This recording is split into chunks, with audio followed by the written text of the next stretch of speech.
So what are we going to do tonight? We're going to conclude what is this semester's set of classes, and they come together at the point where we have to figure out how do we actually make a business that's going to be either profitable or sustainable.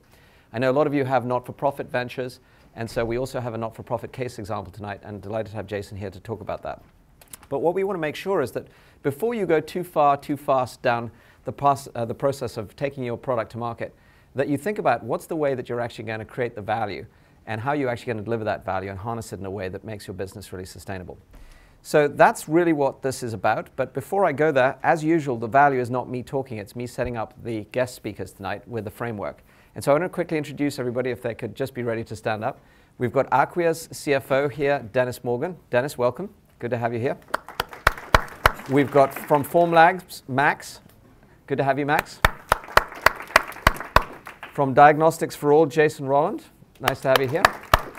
And from OpEx Engine, Lauren Kelly. Great to have you, Lauren. So at different points tonight, we're going to introduce what they do. And so don't worry if you haven't got a handle on that right now. We're going to be able to introduce them with context tonight. And the agenda is going to be at the simplest level to help you think about how you will find a disruptive business model. And one of the reasons that that's so important is that what you do is often not going to be fully valued until you do that. So think about how are you going to get the value that you build actually received in a way that helps you build a company. And it requires us finding what we talk about here as your core differentiation, and then two key concepts around that. How do you multiply it and lever it with innovation in the way in which you either build, for example, the product or you deliver it to market. And one of the things that we had a lot of feedback on the original first couple of years of doing this was people really are thinking in many instances at this stage about how do they design their product to build that value. So tonight we're not covering that because, this is good news, we ended up making a whole new section about that called Products to Companies. How do you turn products into companies? And we gave our first workshop on that last year in the spring. So those of you who want to see that, that's online, again, at mjskok.com or on Harvard iLab site. And you can see more of that information there because it's certainly a key part of what you do in terms of building the product and designing it to actually fit your business model. But we're not covering it tonight because it ended up being, as I said, such a highly requested thing, we broke it out. Now, the other side of the coin, which people should know about, is coming up in the spring session, so next semester, is how do we actually take products to market? And that's often a key part of your business model. So again, we don't cover that tonight because it's a big subject, and it's broken into things like, for example, strategic positioning, segmentation, channels, etc. So for those of you who are interested in that, that's coming up in the spring.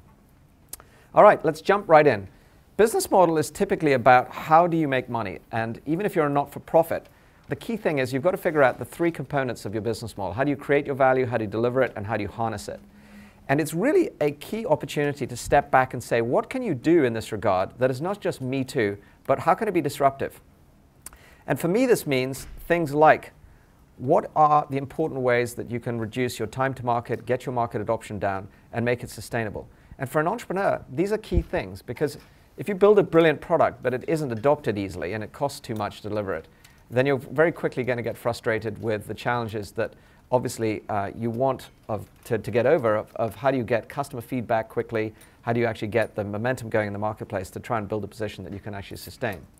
So the connecting the dots for you as a founder, what I want you to try and think about is this is so core, it's so critical to you that if you get it wrong, you're going to spend more, you're obviously going to take more cash as a result, your ownership or your potential stake in the company is going to go down, and it's also going to reduce things like your valuation.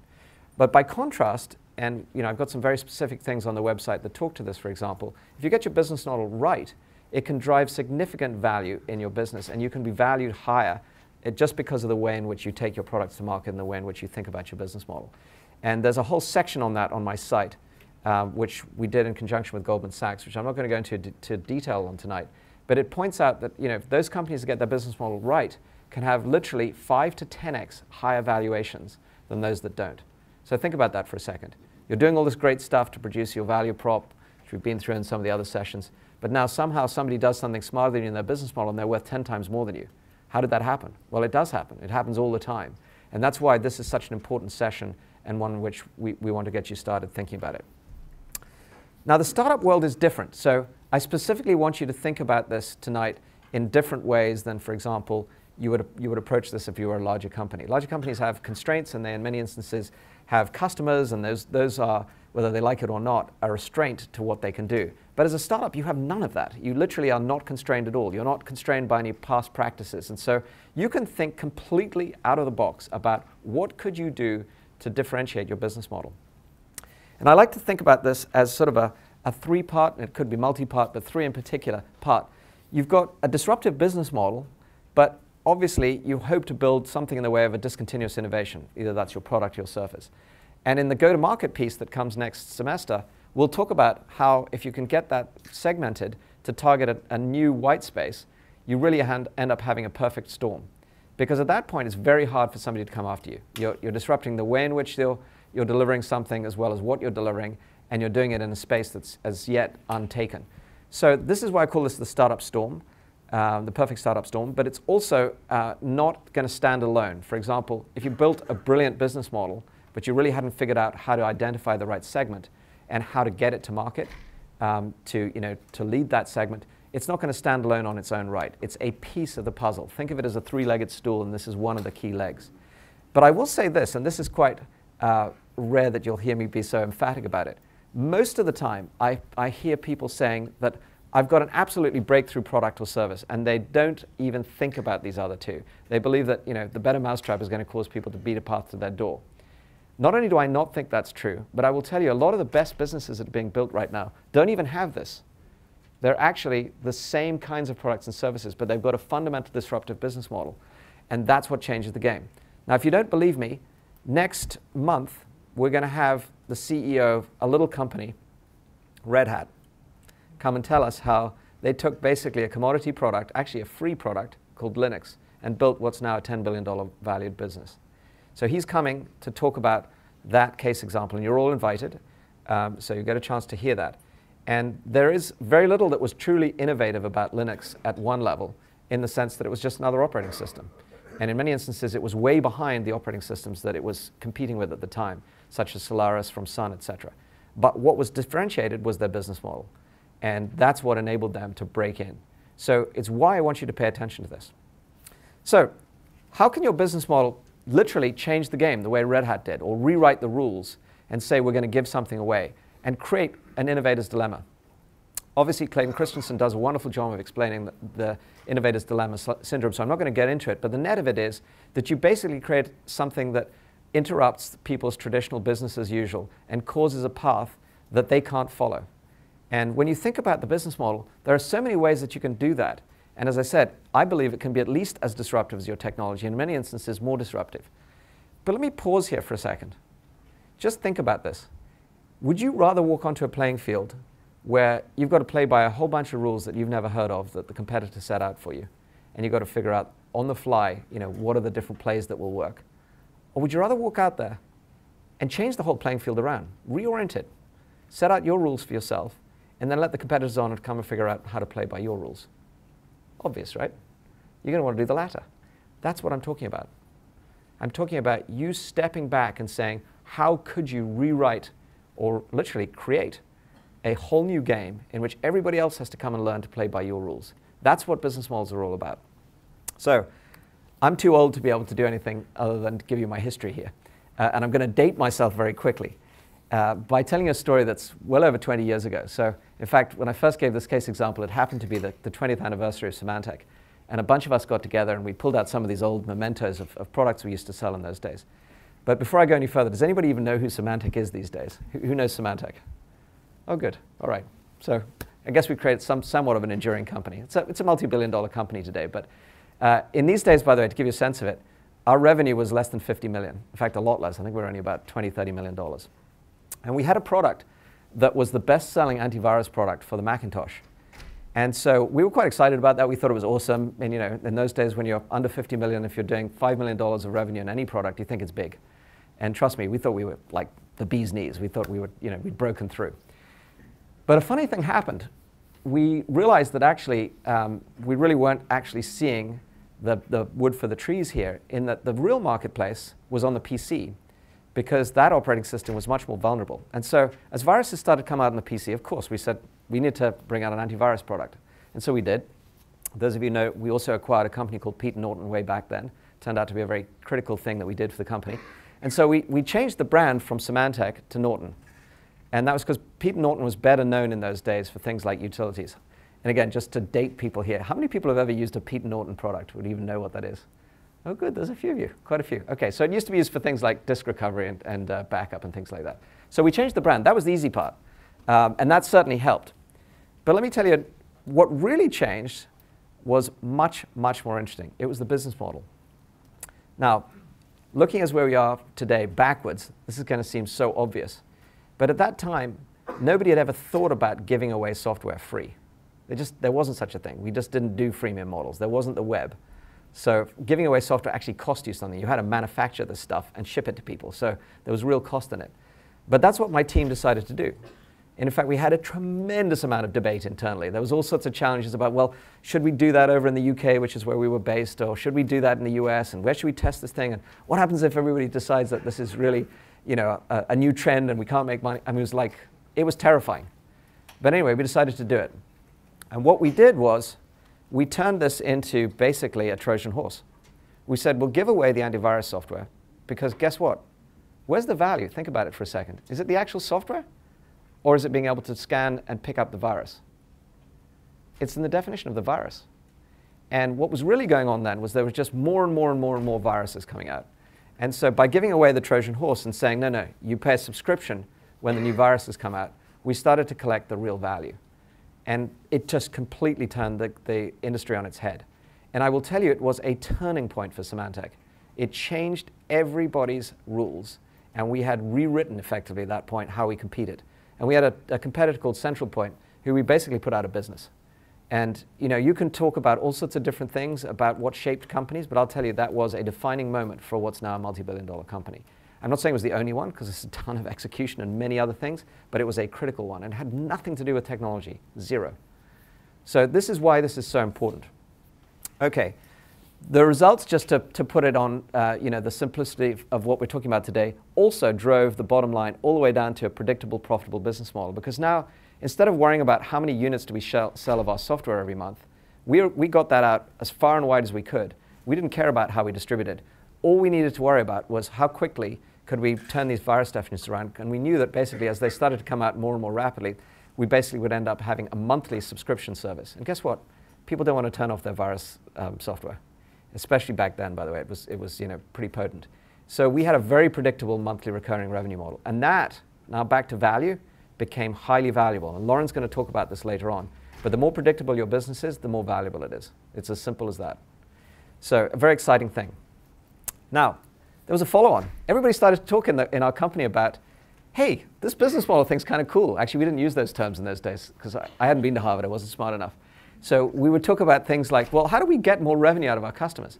And so we did something really interesting. We said, you know what, the customers aren't really buying virus software. What they're really buying is protection for their data. So why don't we talk about that? And we took out full-page ads. By the way, I was not an investor in these days. And my board had a heart attack when I told them I was going to take full-page ads out in things like the Wall Street Journal and Financial Times. They're like, are you kidding me? You know, how can you afford to do that? But we needed to do it. We went on radio and TV and God knows what else to change the game, to talk about what the customers cared about, which was data security. And we took a thought leadership position instead of a feature position. Because as it turned out, it's okay to talk about this 20 years later because it was embarrassing at the time, our virus software was not that great. It turned out that there was a little guy called Dr. Solomon in the UK who was doing a better job of this with about a tenth of the number of people, and his virus software was actually better than ours. It was like, yee, what are we going to do about this? So instead of getting into a feature war with him, we turned this thing into, no, we are the best data protection company. And actually what we did was we got customers to believe that we had a complete suite of products. We called it the total solution. That did everything from protect your data from viruses, to doing backup, to being able to restore your data, all sorts of things. So the game became a much bigger thing, which was really a business benefit. And the result of all of that was really exciting. In fact, I can be very specific about it. We used to sell 1.5 products per customer, in other words, per seat, of all of our different products, of our backup and all these other tools. And because of doing this campaign, it went up to 2.6x. So in today's world, we talk about this as upsell. So we got a 2.6x upsell on customers versus 1.5. It was huge. It just meant like our revenues went from a very unpredictable, you know, we've got to sell one product at a time and try to sell the add-on, to this extremely predictable subscription-based model where we're selling 2.6x more. You can imagine what that did to the company. We went public off it. That's the bottom line. And this is the kind of thing that is game-changing for companies. And yeah, I know the story is 20 years old, but I can tell you it still plays today. And what's interesting about it is we talk about these things in more specific terms like retention and upsell today, but it's the same fundamental set of principles. So Lauren will be here again to give you some examples that are more real. Okay, you're starting to get convinced more about business model? Getting a sense that this is actually important? I see some nodding heads. The rest of you enjoying your dinner. Good. So I've got one more example, and it has zero to do with products. So as it turned out, the setup of Symantec itself was a different business model. So it was in a company I'd started called European Software Publishing. And the idea here was that we would actually create an off-balance sheet model to bring companies to market. The idea here was this. Symantec themselves had actually been very successful in the US, but had multiple times brought their products into Europe through distributors. And distributors do exactly what that moniker sounds like. They distribute stuff, but they don't localize, they don't translate, they don't support, and they basically don't provide a tangible presence for major customers like, for example, British Petroleum and others that we had to feel comfortable there was a company there. So the problem is that if you're Symantec and you're only about a $20, $30 million company and you're trying to get ready to go public, to go and set up an organization in Europe is very costly. It actually costs both time, energy, management, as well as real dollars, and it also hits your P&L. And so it's not a very easy thing to do when you're trying to get yourself profitable, which you had to do in those days, by the way, before you went public. So what we did is we went along and said, you know what, we'll do this all off balance sheet for you. We'll create some fun terms. We'll make it possible, you can't do this all today, tax rules have changed, but we'll make it possible to be a pooling of interest, which basically was a tax advantage. Non-dilutive, so when you buy us back, when we set up Symantec over there, you buy us back, it's accretive to your earnings per share. And so you can grow your earnings so everybody's going to win. And that's exactly what happened. These two huge Bibles that sit on my shelf are the actual deal. So I didn't enjoy the legal work, I have to say, that went into this. That happened, but the outcome was a huge win-win. In fact, customers got better local product support and services by setting it up. The publishers, Symantec themselves, were accelerated to getting their profitability and their growth in the marketplace. And ultimately, my investors, who I brought in, got a 97x return on their investment. And yet it was still accretive to Symantec. So this was zero to do with technology. I mean, literally, I didn't value any part of that business on technology. It was all based on coming up with a business model that worked. So a non-technology, totally disruptive business model that got economies of scale for this and a tax benefit and effectively time-shifted expenses created millions of dollars of value, a 97x return. So what I said to you now, I hope you've got some proof on, which is you don't even have to have a technology breakthrough sometimes to make huge value in the marketplace. You just have to think about what are you trying to do, how can you do it in a disruptive way, and how can that be interesting to your business. Okay, enough of my old legends. Let's bring some real-world fun stuff in. How many of you use Zipcar? Okay, I think you are, lots of you. So I think you are the beginning of a major movement that's going on here, which is just generational. I mean, and I love it, by the way. My daughter's part of this generation. You guys, probably lots of you, don't even think about buying cars. I mean, what a crazy idea. You only use it a little while. Why don't you just share it? So this shared ownership model, which is also penetrating into things like Airbnb, or the sort of communal economy, as I call it, it's a huge movement. And I think it has a penetration of this compared to the potential of this today in all of the products and services we use in the world. So tremendous potential there, whether it's shared offices or it's shared cars or it's shared resources. I think we're going to see massive disruption in this still. Flash sales. How many of you have ever used a flash sale site? Okay. Can you tell me, anybody, any of you guys, why did you use it? What was the basis behind it? Just not to pick on you, but since you've used one. Just a really good discount. Really good discount. Mm-hmm. Okay. Did you ever think about, sorry, just bring the mic up so people can hear you. Sure. Really good discount. Did you ever think about what was going on in the business model behind that? It's obviously an investment from these businesses to get you to come after that initial discount. So they're looking for people to come back. But from what I've read of Groupon's business model, it doesn't seem to work for a lot of businesses. So you've got to be careful with it. Well, we're obviously at Harvard because we're getting smart answers here. So absolutely right. I mean, it's in many instances a lead gen model. actually. You get people to your site, you may lose money on the first thing that you sell them, but you've attracted and bought a customer for effectively the potential to upsell or resell them new things. But it can work very well, or it can fail, like in the case of Groupon, if you don't figure out how to keep a sustainable set of offers that actually makes money for you. So you've got to be very careful with it. Thank you, though. So here's another one that's really fun. If you look at what's going on at Mint, there's actually zero value that you're being asked to pay. I mean, you don't pay for what used to be, Quicken. You get it for free. So again, what's that doing? It's pretty obvious. It's lead gen. Nobody thought that would be successful, but it's actually an extremely successful business. It's been hugely disruptive to Intuit. And in fact, they ended up having to buy it. So again, not a technology shift there, just a business model shift. Now, we're lucky enough to have Acquia with us tonight. And just yesterday, actually, was it yesterday or 2 days ago, we got... That's right. We were all in Vegas, but not just gambling, I should say. We were all there for this Amazon's Web Services Conference. But anyway, yeah, Tuesday night. They just became nominated as the fastest growing private company in America in the Fast 500. Second year in a row, because they were here last year talking about it. And again, this is a company that has zero to collect from its core product, Drupal. It's free. So when you get Dennis up here, ask him how did he do that? Because there are some incredibly important things they did in their business model. You talked about Groupon. This is an interesting one because when we first had it up here and I was first giving these seminars, everybody thought Groupon was going to be the biggest thing ever. But there's a big challenge in Groupon's model, and we'll talk about it tonight, which is how do you actually keep it sustainable so that your core value is actually coming to the fore? And it's not clear that Groupon's got that nailed, which is why I've never invested in it. But there are lots of models that are coming out that I think people are quite excited about that are yet unproven that may be very disruptive. For example, changing things from buying to renting, as we were talking about earlier. Why buy the songs if you only want to listen to them and you really don't need to own them? Well, that was obviously the Spotify model. The question is, how does that become sustainable?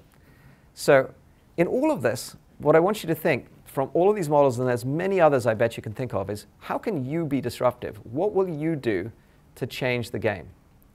And what I'm going to suggest is, I don't like giving you answers because I don't believe I have any, but I like to give you questions to think about what is it that you could change in your approach to building your business. So here's some sample questions. First of all, do you have a process or a product? Most people think they have a product, but in some instances you don't. So I'm sure we all use Amazon, so I'm not going to ask for a show of hands on that. Do we think Amazon is a product or a service? It's a service, okay? Pretty obvious. But there's a huge amount that goes into making that service actually feel like a frictionless product. So for example, within it, one-click buy is a huge key differentiator. It was one of the biggest things they changed. Then the next product or service that they introduced, actually there were a whole list, but I'm just picking some out, was obviously Amazon Prime. Huge way to keep customer attention. And it seems extremely attractive to the customer, so they found a way to make it a win-win. Again, if you can think about which one are you and how do you distinguish between them, that's a big help. Don't get stuck on the product piece because most people are. Most people feel so early on if they've got something distinct in the way of a technology breakthrough, they've got to productize it and they've got to sell it as product. I wouldn't do that. I'd ask whether your software or services at that point, the way we were talking about Amazon. Then ask questions like, do we really need to be open or proprietary? Again, there's a tendency to say, oh, I invented this. I've got to own it. It's got to be proprietary. I've got to defend it. Maybe. But what if you could actually give it away and get others to contribute to its value and monetize something different, like the content from it? Do we think Yelp is a product? Service. Say more. Why? Well, Yelp wasn't new. There was e-opinions. There was things that predated it that were pretty similar. Okay, so we think it's a service. What do we think is the essence of it? Do we think it's that just they process your queries to find local services, or what else is there in it? Geofencing. Is there any content in it? Lots of people nodding. Yeah, that's why you go there. You go there for the content. Exactly. Yelp would be useless without the content. I mean, it could be brilliantly simple, but if they didn't have the content of what the local merchants were offering and they didn't have the ratings and reviews from people, it'd be absolutely useless. So why don't you just focus on that? Figure out how to get to what I'm now going to describe is the core. The essence of what I want you to do is say, what is it that you have, and this is just a moniker for it, that is really at the core of your value? And if it's content, then monetize the content. Don't get distracted about trying to sell the product or the service or anything else. Figure out what it is that you have that's unique and differentiable that you can actually build on. That's what the core is really all about. So the first question you should have, and I would literally, as a founding group, make sure you do not give up until you've debated this to the nth degree, is what is the core of our thing, of our product or our service or our deliverable that is so exceptional that we think we could defend it against everything else, and everything else around it we'd be willing to give away. And if you look at all the things we've been talking about, like I just picked out Yelp, if they knew that right away, it became very easy, for example, for them to start to think about how do they integrate everything else and give it away. Think about Facebook for a second. Imagine if Facebook had charged you a subscription to get online. Would you have used it? Of course you wouldn't. But they didn't care because they knew right away that the real value was the network. And think about this for a second. If somebody wants to come along and compete with Facebook today, we all know that you could actually recreate Facebook, at least at a technology level, pretty simply.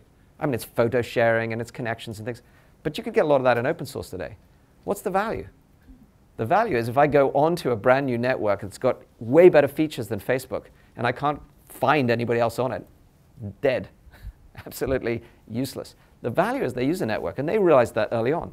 And that's why it was so disruptive, because it rapidly became something that for free we could all get value out of, but they could monetize, obviously, what were the profiles that they were building there for things like advertising and so forth. And that's really the story you're going to hear when you come to see Jim Whitehurst at Red Hat.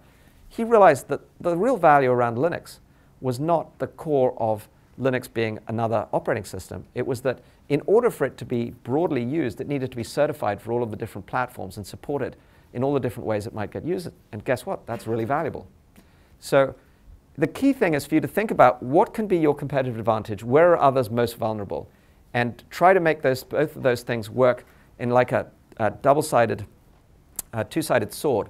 You know, it should cut to the core for you, and it should cut across what would be the differentiation against your competitors and give you competitive advantage. So there are many, many examples of this, but I'm going to bring it to life by giving you the obvious one, which is Google. So this actual case example was given last semester, and so you can find the video of this from Don Dodge, who came to give it. But I'm just going to take you through it very quickly. Google's problem when they entered the marketplace was pretty simple. They wanted to continue to attract users, and search was one way, obviously, that they started to win. But in the apps marketplace, they had a huge competitor, actually Microsoft, to state the obvious. So how do you win if you've got Google Docs, which has got no users, and you've got to compete with Microsoft that basically has 90% dominance in the marketplace? Well, you have to go back and say, what's the core for each? And I would argue that if Google, I don't have to argue actually, because they did this. So if they had decided to go and compete head-on feature for feature, well, they would have lost. We all know that. I mean, you know, Microsoft had huge market share. They had decades of development gone into it, billions of profits, literally billions of dollars worth of profits coming out of that division. But now what do? You say, well, hang on a sec. Let's compete on. Let's let Microsoft, for example, own the enterprise market. We'll come in with Google Docs and we'll go after the consumer market. So pick a different segment. And guess what? We'll give it away free. We don't want to compete on the license business. And we'll make it simple so that we're not competing on features. We're actually trying to make it easier to use. And we'll get the 80-20 right, which is actually the key of what people were struggling with, which was that Office was overcomplicated and quite bloated after 10 years. But much more important than that, what was going on? I mentioned core. Does anybody want to tell me what was going on there? I mean, this is all a product, you know, and market piece. What was actually going on? What are we talking about tonight that was changing there? You're attracting everyone to their platform, basically. It's more like stickiness to Google versus Microsoft. Absolutely right. They were attracting people to their platform, and they were giving away software to do it. And why could they afford to do that? What were they going to monetize? The users themselves by advertising. Absolutely. That is the key differentiator that was going on here. What they were really doing was they were saying, look, forget the software. We don't care about that. To this gentleman's point, we're attracting our users here with some more value, because the more users we get, the more profiles we get, the more people we can advertise to. So we don't care about the money on the apps. We want to give it away. In fact, as far and wide as it can get used, so much the better. So guess what? They did exactly what we were talking about. They created an innovator's dilemma. Microsoft could not follow that because they could not afford to give $3.8 billion worth of profit away that year. That's what it would cost them, just to be extremely clear. to have made their Office suite free. They had hundreds of people working on it. They had thousands of businesses that were just reliant on it. So it was not going to be given away free, because even the support costs alone would have killed them, even if they could have, just given up the revenue. So what was so disruptive here was not the technology, it was the business model. And in fact, if you hear Microsoft, in their years of trying to compete with us, I can tell you, I know a board member who should remain nameless, but he was on a board with us, who was on the Microsoft board, who was sitting there watching their stock as a dial tone throughout this period, because it didn't matter what they added in the way of features. They were just competing on a different level. And in fact, the more features they added, the more bloat they had. And they redesigned Office, and they came up with Clippy, the little Office character, which drove everybody crazy. And then the next thing they did, they changed the toolbars, and everybody went crazy because now they had to relearn the thing. And what was going on here was this complete mismatch. So this is the kind of disruption we want you to come up with. And so there's more about this in the case. You can watch the video online. The second one I find really interesting is in the mobile world, because this is going on right now. And it's not played out yet. So I won't go into this in too much detail, except to say that if you stop and think about this, Apple and Google are actually selling apparently the same product, iPhones versus Android phones, except they're selling it in very different ways. Google is giving away, again, the operating system in Android. They've open sourced it. And there's some good and bad going on with that. Fragmentation being the bad, the good being they've got lots of people adopting it. But again, if you think about what they want users. They don't really care about that revenue coming out of the operating system. Apple, by contrast, has got a very deep set of things that it's monetizing. It's not clear to any of us who are on the outside which one of those is really going to work for them. They pretty much make no money out of their content. The apps is an interesting business for them, but again, they take 30% of the revenue, not 70%. So again, it's attracting apps to drive their platform. And in the end, they've probably got an end-to-end play here, which is actually open for disruptive. So who is winning and why is actually a question. And I'll tell you one thing. I don't think it's got anything to do with technology at the end of the day as to who wins this. There's no question in my mind that Apple, for me, is a better experience. I've tried Android. But there are lots of people who completely disagree with me. But it's not the point. I think what will win out here is somebody's business model is going to be much more appealing and much more successful. So all I'll simply say here is Google is clearly playing this again to disrupt the market leader, is changing the game, and they're doing it in a pretty interesting way. For example, the way Apple disrupted the carriers was to provide an end-to-end solution, which wasn't something that the carriers had wanted at that point in time. But then now Google's coming along and saying, yeah, but we can actually take a lot of the cost out of that and provide a way for you to leverage this ecosystem more effectively without being proprietary. So it's going to be very interesting to watch. The bottom line is, if you haven't already figured it out, business models really matter. 3 big companies that are wrestling today are all wrestling around business models more than they're wrestling around technology, or at least as much. Okay, so now we finally hopefully have your attention. How do we create value? Let's start with the first component of this. And I'm going to introduce my case example here of Acquia. Well, first of all, there are many ways to create value. But for tonight's case example, I'm going to give you one startup secret. You can co-create value and take a lot of your costs out. So for example, in the software business, an easy way to think about this is by being open and extensible, even if you're not going to go open source. I highly recommend that you find a way to build on yourself. In other words, make sure that your platform or your core value, as we've talked about it, is something that you yourself use to build on top of. So build your product on itself. And in this world of cloud services, for example, do things like open up your APIs. The single biggest growth in my cloud survey, which is a big survey amongst 60 collaborators that, again, you can find details on my site, that we saw in the last 3 months, is a conversation around how important it is to have open APIs so your products can get integrated. But even at the beginning of developing, if you create open APIs for your own developers internally to build on top of your product, then you not only have an internal customer, but you're also going to open up the beginning of an ecosystem potentially for others externally to do that. So it's a very exciting way to start thinking about things. So for software, that's a no-brainer startup secret that I would almost invariably recommend to companies. It's not always possible. And then the second one to set Acquia up is, of course, open source. Get leverage through the community and make the customer the product manager. Allow them to scratch their own itch.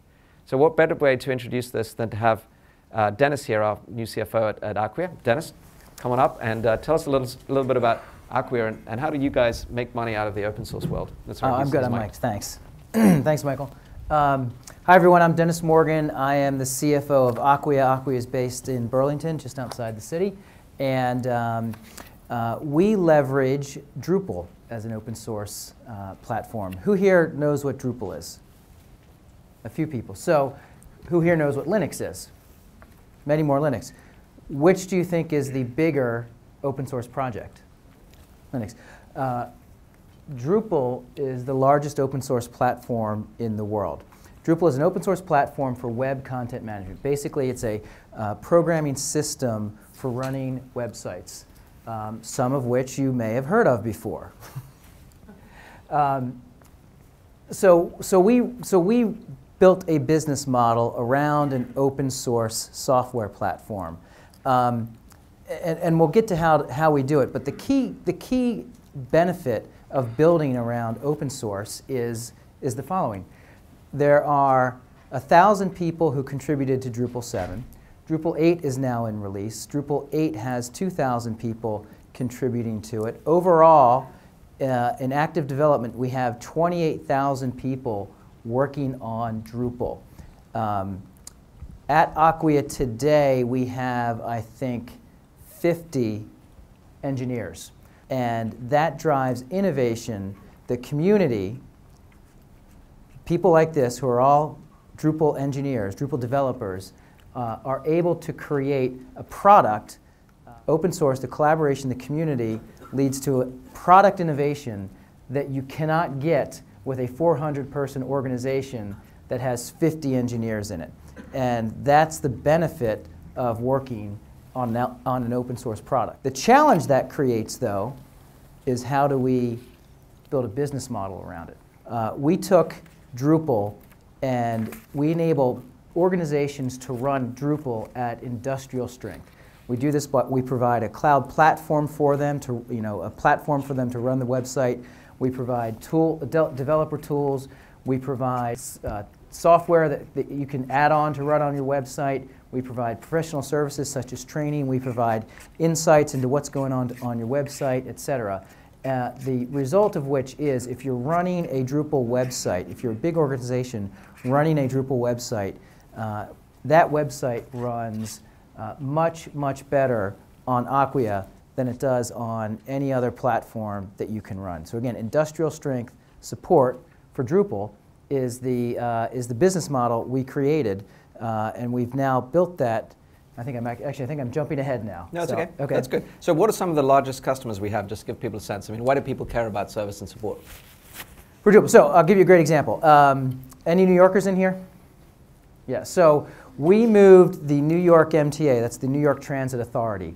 We moved the New York MTA's website onto Drupal as it turned out, a matter of weeks before Superstorm Sandy hit last year. And when everything went down in New York City, we kept the MTA website running all through the storm and its aftermath. So all of us who are in New York trying to figure out how to get to work, that website continued to run and tell people what they needed about their commute. Warner Music, this is an interesting case. So the music business has a very interesting challenge with websites because the music industry, Warner Music has hundreds and hundreds of artists with a website for each artist. And how do they manage the governance, just the control of all those different websites? And yet each artist wants to create custom cool websites for their own, that reflects who they are as an artist. By using Drupal and by hosting it on Acquia, we enable Warner Music to take 300 artist websites, run it on one infrastructure, and yet each of those artists gets the creative freedom that they're looking for. So there's a couple of examples of what we do. Excellent. Thank you very much. So what you can hear is that the core value turned out to not be the software. There's a ton of things that are needed to support the infrastructure of running a global website, whether it's a Warner Music or a GE.com, which is another customer. And it's critical for them that their websites are up all the time, that their customers see the face of their business as being highly scalable, that they don't crash, and that they get sub-millisecond response times for things like how do they find a train or a product or whatever it might be. So there's real value in that. And the point about this is how we actually create, deliver, and harness value in open source is very different to how you do it in a traditional business. And in fact, we're now going to talk about the second part of that, which is the delivering and harnessing of value. And I'm going to introduce the first of two concepts, which I talk about, multipliers. Multipliers are things that increase the revenue around your core. So once you've identified what your core is, if it's content or it's data or it's products or whatever it is, the idea of a multiplier is it's something that will help you increase your revenue, increase your reach out to your customers, or increase your coverage of your product. And if you think about some of the examples we talked about, with things like Google, they gave it away in order to increase reach. They basically said, why pay for something that you can get for free if all we're interested in is capturing more customers? Then we'll do that. We'll use that as a multiplier. But that's the sort of, if you like, the one-hand side of this thing. The other side of it is what you were hearing from Dennis, which is there's what I call levers, which are things that reduce time or reduce costs or reduce resources to delivering your product or service. And those might be things that are more interesting in terms of, for example, how do you build your product, as I said, with co-creation or with a community like Drupal has. And if you can figure out how to do that, you can have, instead of thousands of engineers, you can have tens of engineers. And just to be very specific about it, Microsoft had, for example, or has, I think, a few hundred engineers on SharePoint, which is today a huge content management platform.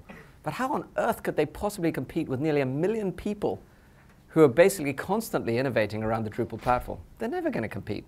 They'll never even understand the sets of things that are needed at the scale or reach that Drupal has. They just can't compete. And the reason that, therefore, it's such a lever for Acquia is that that community continues to reduce the cost of meeting all the needs that are out there, while at the same time it's also increasing the reach of people who are trying it and developing it. And at the core of it, what Acquia has created is a business model where they're monetizing, obviously, what the value is the customer needs for things like security and support and scalability and reliability, et cetera, et cetera. So the secret here is very simple. You want to find ways that your multiplier can do things like in sales and marketing, bring out tiered pricing, enable you to do things like freemium to reach new customers easier, get yourself engaged with channel partners, and then this is now their asterisk for a reason. There are a whole bunch of things you can do in your product design, which is in that products to companies session that's on my website. And again, people who don't know it, it's up on the top right-hand side if you want that URL, mjskolk.com. So there are whole sets of things you can do in your product design that will actually give you a multiplier in terms of reaching your marketplace and getting out to increase your value at the front end. And then on the other side of things, you want to be looking for levers in sales and marketing too. And they're things like, how can you use the web instead of sending out people on the road? And in fact, Max is going to talk about this from Formlabs. But so Max, I know from day one, without even saying what Formlabs does, you decided that you didn't want to send salespeople on the road. You probably didn't think about it as a lever per se, but why did you think about it? Why did you decide you didn't want salespeople? So, I think it was a really holistic part of building a product that was lower cost and easier to use, and so the kind of the purchasing process and the way the customer interacted with us should also reflect that. And so we didn't want people having to call up and wait to schedule a meeting with a salesperson and get a pitch and get a quote. You should be able to buy it direct through the web and have everything you need there, ready for you to make the purchasing decision. Great. So what was also going on with Max's example is not only was he making it easier for customers to reach him, but he was making it easier for him to support them. So by thinking early on about how could he use the web, and you should do the same thing, think about how you can use inside or inbound marketing, inside sales or inbound marketing, or viral techniques, for example. You can dramatically take the cost down of how you get your product to market. And I would say the other thing that people typically forget is how do you use your levers to, for example, take out the cost of the back-end things like supporting your product. And there are some fantastic things you can do today that never even existed a few years ago, like, for example, crowdsourcing support or crowdsourcing testing. There's a fantastic company, it's a case example on my site called UTest, that has come up with a way to test, for example, all mobile products in a completely crowdsourced fashion. If you just think about this for a second, how would you possibly replicate all the different phones and different operating systems and all the different environments and networks and carriers and locations in the world in your own lab? Incredibly expensive, right? It'd just be way too difficult to do. Yet that's what people used to do until UTest came along and said, no, we'll crowdsource that. We'll sort of outsource it to people in the crowd and enable that to be tested by providing a platform that reaches it. Brilliant business model. And by the way, highly valuable and differentiated as a result of it. So two takeaways for tonight are around your core, figure out how can you get multipliers and how can you get levers. And if you've got your core right, what you'll find is this. You can get them working together. And the key is to get strategies and multipliers that around your core create a distinction in your business model. When you do that, you're into a good spot. So again, to bring it back to life, I'm going to ask Dennis to jump up and share with you just how does this really work when you get down to the grassroots at Acquia. Yeah, so how do you make money on free and open source software? So as we talked about, we create products around the core of Drupal, and we use that free and open source as a multiplier and lever in R&D, sales, and marketing. And it's really the community that does this for us. So the community, those 28,000 developers that we talked about, are constantly innovating the product that is Drupal. They're constantly making it better, again, in a scale that we cannot replicate as one organization. More importantly, they provide levers, and the levers happen in the sales model as well as in the development model. So a great example of a lever is a lot of our clients we get are just inbound requests. So on Tuesday, as Michael Leno mentioned, I had the chance to speak at the AWS Partner Conference. Partners are all of the consulting shops and people like that who develop for customers, for their clients who are using AWS to run their websites. As a result of that, we had numerous people come up to our booth there at AWS afterwards and say, I have a client who's running Drupal and we need help, please help us, right? There's no better a sales call, a sales lead that you can get than that. So Drupal is the sales lead. We have GE as a client. We have a GE as a client because there was a guy working in GE who was a Drupalist. He was a Drupal developer, and they needed a quick website, so he built a quick website in Drupal, and the folks in GE are like, wow, that was really easy. If I called IT to get that done, it would take 2 months. Let's do more of that. And then again, as I talked about earlier, there's still reluctance for a big company like GE to fully adopt open source without having anyone to pick up the phone and be able to call when they've got issues. So that's where Acquia comes in. Acquia provides that industrial strength support for something that people are using already. Those are the multipliers and the levers. The multipliers and levers in the development and the sales leads that it gives you. As a result, we're now, as Michael just named, or just mentioned, we were just named the second fastest growing company in all of America over the last 4 or 5 years. I forget which one it is. And this is on a real scale. You know, we don't really disclose our numbers, but we're doing north of $50 million in revenue. We've grown 250% compound annual growth rate over the last 3 years. We have almost 4,000 customers, again, over 400 employees. Oh, and another thing that's great about it, we're global. So Drupal is used in 238 different countries, something like that. I'm not even sure how many countries there are, but it seems like if there's a country, it has a Drupal website in it.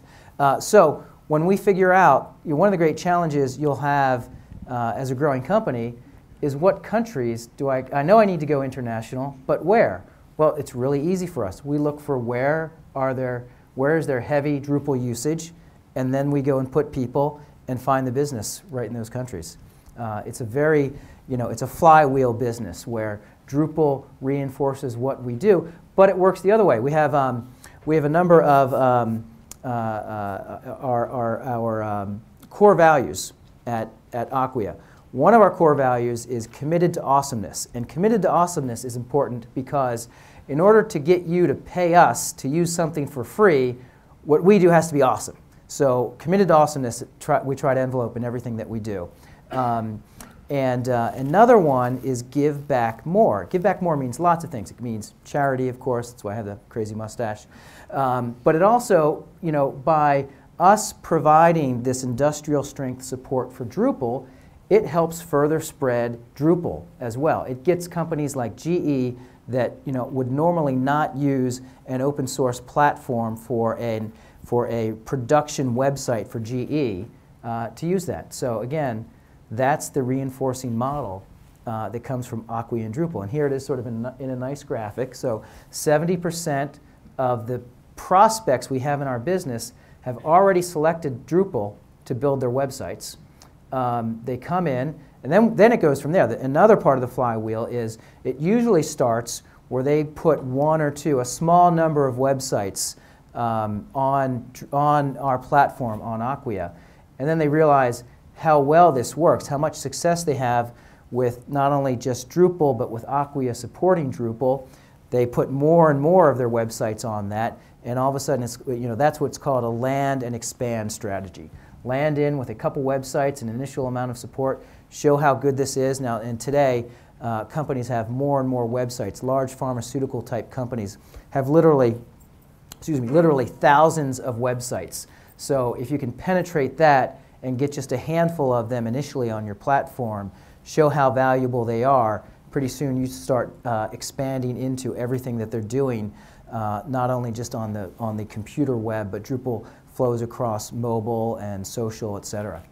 And that's how the model all comes together. Great. So what you can see from this is a real-world example of a company that's figured out how to use its core of a web platform that people can get access to easily and upsell all the value-added products and services. And then doing what they do best, use their core values. Those of you who are here, by the way, for the culture session, you can hear Dennis is the CFO, and here he is talking about their core values of committed to awesomeness and give back more. In the culture, driving the business model, which is what we talked about there. And that's how they're getting, for example, the community to actually engage them. And then, by the way, the customers are actually giving back what they developed too. So you may not realize it, but a lot of our government runs on Drupal, whitehouse.gov and a bunch of other stuff. Unfortunately, not any of the healthcare initiatives, I should be quick to point out, although we'd like to fix that problem. But we're actually getting the government to contribute back their open source code too, because when they find things that they can deliver that's valuable to other people, everybody wins. So it's really a virtuous circle that occurs when you get your multipliers and levers right. So I would say this is a great example of something that you can think about, obviously in your context, ways that you might create a core and then multipliers and levers around. And hopefully you got a sense of that from tonight. Now I try to add always some new sections, and one of the questions I get asked a lot is, how do small companies get big? It's an easy question, but it's a hard one to answer. And one of my key startup secrets is through strategic partnerships. And so we've often glossed over this. I'm going to cover it in a little bit of detail tonight. It turns out that if you can stand on the shoulders of giants as a startup, you can probably figure out how to get big quicker. And so let's talk about this a little bit. The most obvious one that I see a lot is what I call a whole product strategic partnership. That is to say, you very rarely as a startup have an entire end-to-end solution or a whole product. For those of you who were here the first year, we had Jeffrey Moore of Crossing the Chasm fame, who talk about and defined a lot of the whole product concept, come in and talk about this. So you can find that out again on the website. But the real essence of it is this. If you don't have a whole solution end-to-end, then figure out who does and figure out how you could partner with them to insert yourself in their value chain so that is a win-win for you both to go to market together. And there are many ways that I could give this as an example, but I'll tell you my own story. And it was in the analytics space. Now, big data is hot today. But if you look at big data, what you'll see is in almost every case, it's like an iceberg. What you see at the top, that little piece of the iceberg that's sticking out, it's the analytics or the dashboard that may measure, for example, customers and click-through and all that kind of stuff. That is actually supported by a massive iceberg of how do you collect the data, how do you transform it so that it's actually normalized, so it can actually be analyzed, how do you make sure that it's stored in the way that can be reaccessed or reported on, etc. And those kinds of things actually have a lot of different partners. They have storage partners, they have database partners, they even have application server partners, they have even logon authentication partners. They have many, many different pieces before you can actually get to, say, the deliverable at the top of your analytics application. So in this example, if you are the guy who's delivering, say, the dashboard at the top, you're not going to go and try to build all that other stuff. That would be insane, even though it's absolutely critical for you to have it. So why wouldn't you go and partner with the other players that have that? Because if you enable their storage, for example, or their database, or their application services to finally be shown in a really dramatic way that shows value, they're going to love you. They're going to see that you pull their products through. Now, I'll give you one example from my current portfolio, which is a company called Unidesk. they pull through 10 times the amount of hardware for Dell than software they sell. Do you think Dell likes them? Sure they do. They like them a lot. They like them so much they invested. And in fact, that model is so successful that we have leads coming from Dell that literally are one in 3 of them are turning into customers. So Dell is qualifying, doing all the hard work and bringing us the leads because they know that whenever we sell, they're going to get that huge multiple on our software for pulling all the hardware, storage, and everything else that Dell sells. Now, that's how small companies get big. And it's easy to say, but let's just look at it in the multiplier and levers model and remind us what's going on here. What's going on here is we're managing to increase our revenue through a much fuller solution. We'll get more value when we can deliver an end-to-end product. We're increasing our reach through somebody else's sales and channel because they're going to take us to market through their channels or, for example, incent their sales force. And that's, by the way, a very key detail we'll come to in a minute is how you do that. And of course, if you're a small company, what do you think is a better business card to walk in with? Unidesk, who probably none of you have ever heard of, or Dell, which I guess a lot of you have heard of? Easy, right? Dell. Even though Dell might be your top choice here in this room at the moment for your personal computer, I can tell you in the enterprise, they count. So it's obvious, but these things are all multipliers in your business model. And they're all things that you can do by establishing something like a whole product strategic partnership. Now let's talk about the levers. Does it reduce time to market? Of course it does. If they're producing us sales leads and we're not having to go do all that marketing, it's tremendously powerful at reducing our costs. And in an incredibly important way, by the way, by us not having to develop all of that end-to-end solution, we're also taking out a lot of our development costs. Now today, by the way, Dell might not be the best example, having just come from Amazon's Web Services Summit. 9,000 people there producing all sorts of cloud services. This model probably would look like a series of cloud services that you mashed up as an application, where you were one piece of it, and all of those other people providing it could be parts of your strategic partnership. But the point I'm making here is this. You, in the end, want some kind of a symbiotic multiplier and lever relationship, a win-win, where your product, your distribution, and anything else effectively gives you something of a 1 + 1 is greater than 2, where your partner sees that they're going to get something out of this. You're dragging, for example, products or services for them, and vice versa is true. And in many instances, by the way, it can create a strategic exit. It can create an opportunity, if you're not successful in your own right, to get an outcome. And if you look at, for example, in my industry, you're 6 or 7 times more likely to get acquired than you are to go public. I'm just talking from an investor's perspective. So doing this early and figuring it out sets you up for at least a plan B if you can't get a plan A. So just to summarize on this, an ideal win-win, you'll get a complete product, you'll figure out how to get the multipliers out of things like channels to reach your target customer, and what they'll get is competitive advantage by being able to include you in a solution. And they'll typically get a higher ARPU by being able to include you, as I mentioned in the Dell example. And in the end, most big companies look at small companies and say the real reason they want to work with you is because they get time to market advantage. Because usually small companies are more innovative than big companies, and they move faster. That's their advantage. And so that's why they'll look at you. But one other secret I should just put on here very, very openly next time, actually, is that never approach a strategic partner with what you want. Approach it with this right-hand column. Tell them what you're going to give them. Tell them all the reasons why they should deal with you. Of course, you know what's on the left-hand side. That's your job. But make sure that you approach them and say, here are the 5 reasons you should work with me, and these are the things that you're going to get and why it's a no-brainer for you to do it. If it's a why wouldn't you proposition, you're going to open the conversation the right way. Most startups go in there and say, well, how could you sell my stuff? It's like, that's not going to be a good opening line. But you flip it around and say, hey, look, I know I can sell 10 times as more hardware and software for you by inserting my solution as part of your deliverable. They're going to pay attention. And the devil is in the details. So some of the details you should consider are things like who is actually incented to sell this. Getting, for example, somebody's sales force to actually be commissioned on your product is more important than figuring out how to make your brochure look better between the two of you. What you put online together is not as important as the fact that somebody is actually getting their commission retired when they sell your product. That makes a difference. That's how salespeople are coin operated. And then things like who's actually supporting it. Even if they're reselling it, that's great. But if you're taking all the support costs, that's not so smart. So think about, for example, who handles first and second line support. And then if you're going to OEM it, which is a typical thing that startups think that is really clever, I can get OEM rights to my product so it's distributed all over the place. And then you stop and think about that for a second and say, well, that's useless to me if I can't upsell on it.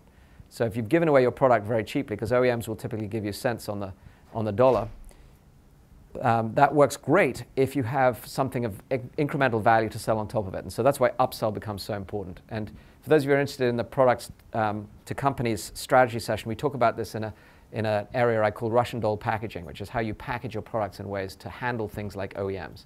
So go search for that on my site and you'll find a whole article on it. Okay, I'm not Jobs, but I love one more thing. This is a famous sort of question that I get at the iLab a lot, which is, okay, I'm in the early stages of my product. How do I design it for success? Well, there's a lot you can do to design your product for success. So as I mentioned, that case and that whole workshop will be on in the spring. But the first thing I'd say for people who are trying to deal with this is really think hard about the user experience, the supportability, how you're going to maintain it, how you'll update it, how will you create upgrades, how will you enable other people to resell it. Just a simple example, but if you don't think about how somebody as a third party can actually sell your product for you and deliver it on your behalf without you having to be anywhere near it, so it's touch-free as it will, you're not going to be able to do things like OEM deals. So you've got to think about those things as part of your product design. And as I said, we'll cover that next semester for those who want to jump in on it. Okay, want to bring this to life by just talking about a quick example here, and that is, of course, to complete our case study, Acquia and Drupal. And one of the concepts you'll find is what I call slippery products. And Drupal is simple, low to no initial cost. It's free. It installs incredibly easy. You can just download and install it. It proves very, very quickly. You heard an example of that at GE, but basically it's grassroots. It plays well with others. It actually integrates with pretty much everything on the web. That's one of its great assets. It, for example, allows you to integrate with things like Amazon Commerce on one extreme, or PayPal payments on another extreme, or Salesforce, or when something new like Pinterest comes out, somebody develops a module for it, it integrates with Pinterest. It's incredibly easy to use. It's web-based. The ROI is very obvious, which is basically it's free. You only have to pay for it when you're actually getting value from it. And your customers end up basically becoming your marketeers of the thing, because they themselves end up extending it and building in their own value to it. So when you get to look at what I call slippery products, you'll see that Drupal is a very good example of it. Now the Russian doll thing, just because of time today, I'm going to really quickly go through. It's just a way of packaging and pricing and distributing your software so that you can do what I love to call addiction before adoption. And what I encourage you to do when you think about your products is exactly this. Don't get hung up on having your business model perfect day one, so long as you know you're headed towards a good place. If you can get your customers addicted to your product or your service early on, which has been, frankly, the way most web services have taken off. Think about everything from, for example, the way Instagram has taken off to the way we were talking about Uber, for those of you who were at the symposium, took off. It became addictive before people, really had to figure out what was going on. And the trick is to do that in a packaging form that enables what you just heard from Dennis, which is this land and expand. So you can hear we don't actually have to acquire any of the first customers for Drupal. 70% of our leads are coming from people who are just downloading the stuff and trying it. And when they're getting value out of it, then they realize, oh, we need somebody to support it. So we onboard them. We do that very inexpensively. And then once they start to deploy it broadly, then we upsell them new services, things like security services or search, for example, which is needed by every website. And that's what's helped an incredible business model that you wouldn't necessarily hear people expose, but I'm exposing it to you, so forgive me, Dennis. We're not public yet, so that's okay. We've had our lifetime value of our customers going up and to the right since day one. So just look at these numbers without me giving them in detail. It's more than tripling in value over the last few years.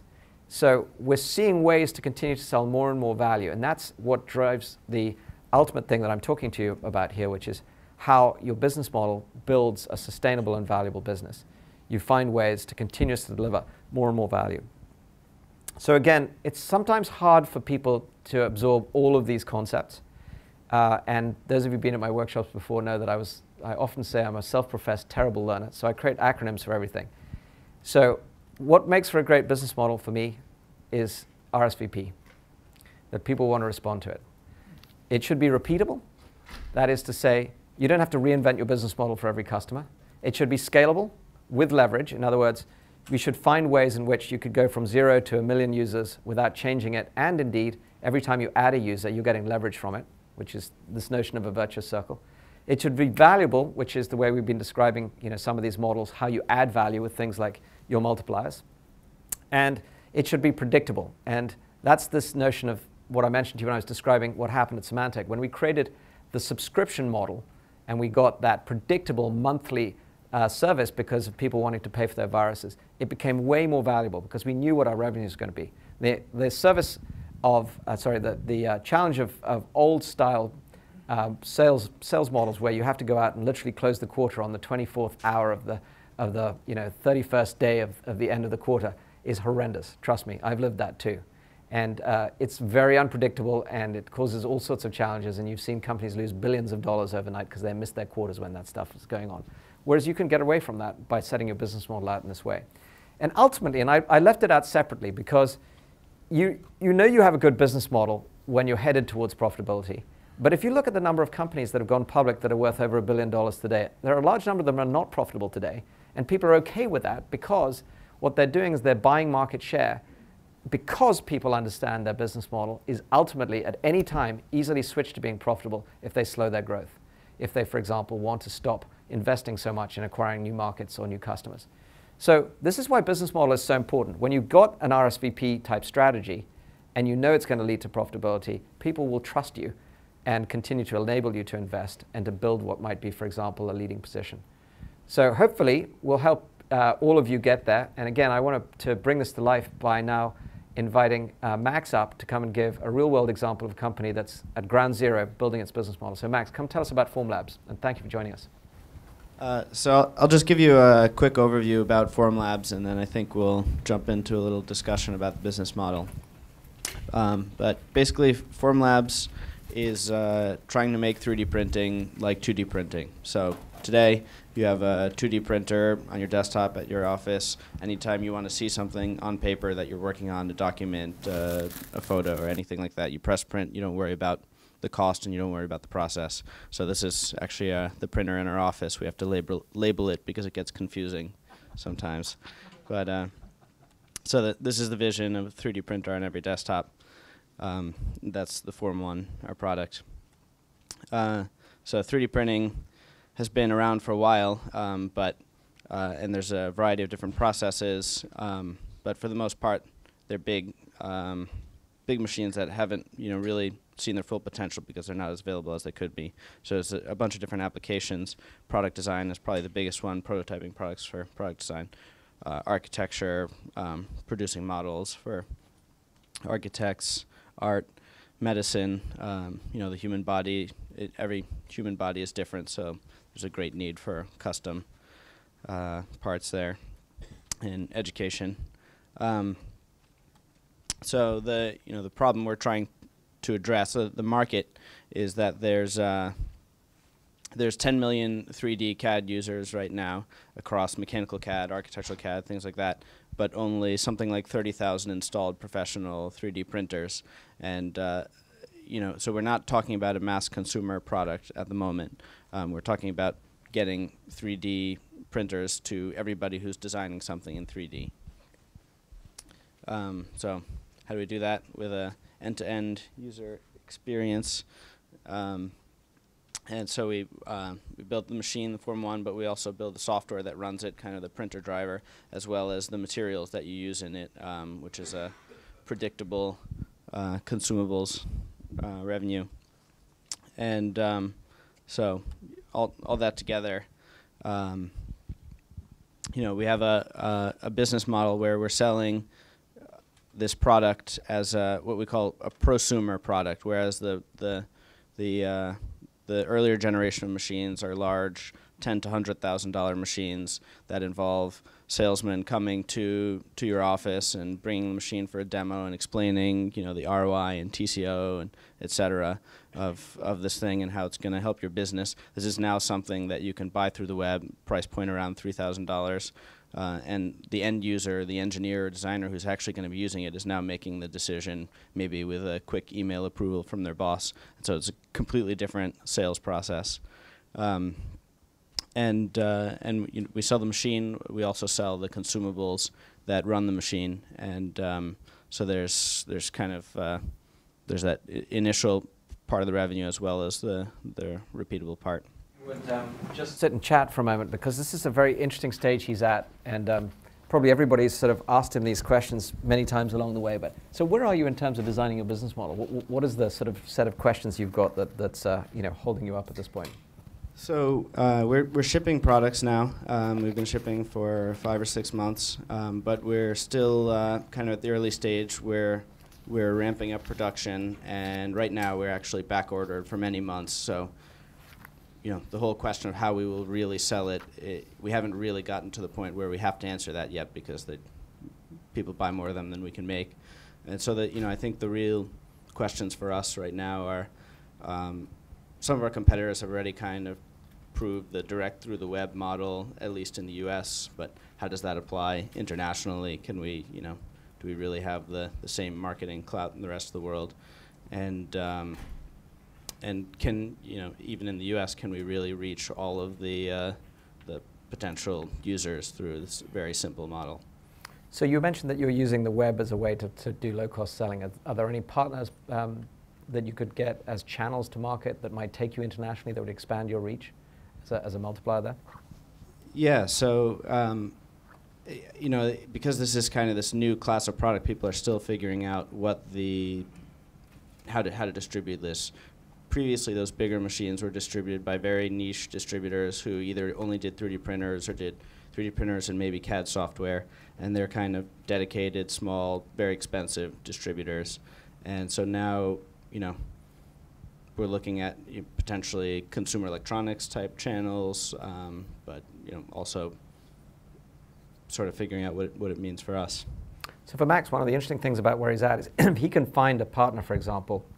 We've talked about channels here, but imagine if you could find a strategic partner who needs a 3D printer to sell all of the other things that go along with it. That would be a huge multiplier and a win-win. Are there such partners out there? Yeah, so there are some vertical applications that would make a lot of sense in that model. So there's some things people have been discussing are like doing custom earbuds for, as a mass consumer product. And so if you had somebody who's trying to build installations, there's a couple of people out there trying to do this now. So trying to build thousands of installations where each one has a 3D printer to deliver this. There's some angles like that where if you get that right, that's kind of instant multiplier. Education in some ways is like that, and there are some potential partners to work with there where once you've got a kind of proven curriculum and shown that it works in the classroom, then it becomes very easy to sell to many schools. Now here's a tough question, which I know you've been asked before, which is your core value in the end going to be the actual printer itself, or the software that's used to design the parts, or is it going to be even the consumables? Do you know yet, and how do you think that's going to shake out? I mean, right now we really invest kind of evenly across all three, and them working together really is the value. I think longer term, I don't know. It's hard to say, but we're gonna work on all of them, and we understand there's this pressure that the hardware, there's a lot more price competition there. But at this point, I think we're still several years away before these things are made cheaply in China, and there's no margin left in them. So we'll worry about that problem in a couple of years. Great. Well, thank you very much for joining us. I think one of the things you're going to hear as the Formlabs story evolves is that each one of those pieces is going to be a challenge for Max to try to figure out, where is the core differentiation? There are, companies that today only make their money in the sort of razor and blade strategy on the consumables, like the blades. And then there are companies that obviously only make their money in the software, for example, that designs it. So I'm sure there's some interesting partnerships, and we'll look forward to having you back as they evolve. But thanks for joining us. Thank you. Okay, I'm going to introduce my next guest now. So Jason is our not-for-profit. Come on up, Jason. Story for tonight, because I'm always asked, what do we do to create business models in the not-for-profit world? So Jason, welcome, and good to have you here. Thank you very much. It's a pleasure to be here. So I want to talk today about my company, Diagnostics for All. What we're trying to do is to disrupt the way healthcare is delivered, both in the developing world as well as the developed world. Our emphasis is on serving the needs of those in the developing world through diagnostics, and how do we obtain medical information on a fundamentally low-cost platform. So we were founded in 2007. We're a registered not-for-profit. We're located just across the river. We have about 18 full-time employees, and most of those are scientists and engineers working with us, and we've raised $14 million to date. So our technology platform is based on paper. And so this is technology that was developed here at Harvard in the Whitesides lab in the Department of Chemistry. And the basic idea here is can I take one of the cheapest materials possible, which is paper, and can I pattern channels into that and use those channels to manipulate fluids and make a whole new generation of diagnostics across the spectrum from simple clinical chemistry assays to nucleic acid assays on a fundamentally inexpensive platform. So this is our current pipeline of funded programs. A good amount of this funding comes from the Bill and Melinda Gates Foundation. Our liver function test, which I'll talk about in a couple of slides, is our lead product, and that is in the early stages of clinical validation as we eye regulatory approval for that. We see tremendous opportunities in the field of agriculture and have some funding to work on tests for aflatoxin and bovine pregnancy. In addition to that, we have funding from the Department of Defense for a potential biothreat agent, brucellosis, and also looking at immunity status, so being able to monitor whether or not a child has been vaccinated in the developing world. So our business model, our founders, George Whitesides, recognized that academics are historically terrible at product development. And there needs to exist an organization that sits in between the innovators and the commercial partners. And that's what we were formed to be, to take innovative ideas and concepts and tools and build products that address specific needs in the developing world. And then our job is to hand those off. And we can hand those off to commercial partners in country, so diagnostic manufacturers in Africa. But also, we're recognizing that there's money to be made with simple, easy-to-use technology here in the developed world. So we also can hand off and sub-license technology to for-profit companies and generate revenue streams. And so that's our goal. So I think our multiplier would be fundraising, and our lever is getting those products out the door and creating customers that are actually using them. You think about charities. You don't want to donate to the Red Cross for relief efforts from the typhoon if you don't think they're going to be able to do anything with your money. So you need to be able to have products out there, and that in turn creates more fundraising opportunities. So when we talk about not-for-profit fundraising, it's a very, very unusual model. So venture capital, it doesn't exactly have a place here because there's no return on the investment. But there are other opportunities because you're focusing on the developing world that come up. One of them is charitable donation. There's not a lot of for-profit companies that can collect charitable funds. Another is grants. And so I would argue that we would not be able to have generated the grant revenue that we have from the Gates Foundation if we were not exclusively focused on the developing world. And so that opens up different pools of cash. And there's pros and cons to each of these. One of the problems with grants is that it can be non-discretionary. So there's things that certain organizations don't want you to spend money on, like IP portfolio management, or in some cases even rent. So that brings us to the second source of charitable donation. We're just getting started on this. We've raised about $1.5 million in charitable donation. Most of that is from high net worth individuals. The really great thing about that is that it's discretionary, and it allows you to fund your own projects. That you've had this idea, you know it will work, you know it will have a huge impact, but you don't feel like waiting a year to go through the grant process. So it allows you flexibility there.